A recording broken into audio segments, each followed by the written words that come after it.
Praise the Lord. உங்களுக்காக கொடுக்கப்பட்ட இன்றைய வார்த்தை சங்கீதம் 78:4. பின்வரும் சந்ததியான பிள்ளைகளுக்கு நாங்கள் அவைகளை மறைக்காமல் கர்த்தரின் துதிகளையும் அவருடைய பலத்தையும் அவர் செய்த அவருடைய அதிசயங்களையும் விவரிப்போம்.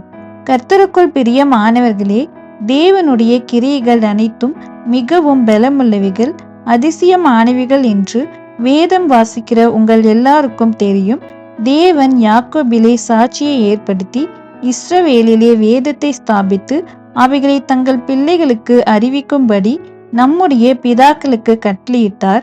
நம்முடைய பிதாக்கள் யார் என்றால் ஆபிரகாம், ஈசாக்கு, மோசே, எலியா, யாக்கோபு இவர்கள்தான் நம்முடைய பிதாக்கள்.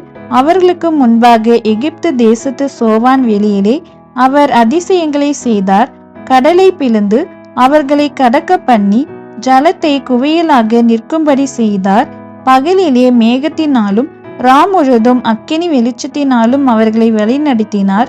வனாந்தரத்திலே கண்மலைகளை பிளந்து மகா ஆழங்களிலிருந்து தண்ணீரை அவர்களுக்கு குடிக்க கொடுத்தார்.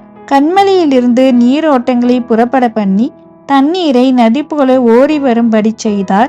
இவ்வளவும் தேவன் நம் பிதாக்களுக்கு செய்தார். வேதத்தில் உள்ள வசனங்கள் எல்லாம் நீங்கள் படித்ததோடு நின்று விடாமல் பின்வரும் சந்ததிகளுக்கும் பிள்ளைகளுக்கும் அவைகளை மறைக்காமல் சொல்ல வேண்டும். அப்போதுதான் கர்த்தர் எவ்வளவு பலமுள்ளவர், அவர் எவ்வளவு அதிசயமானவர் என்று அவர்களும் தேவனை பற்றி தெரிந்து கொண்டு அவரை துதிப்பார்கள். நம் தேவன் இப்படிப்பட்டவர் என்று எல்லாருக்கும் விவரித்து சொல்லுங்கள். கர்த்தர் உங்களை ஆசீர்வதிப்பாராக. ஆமேன்.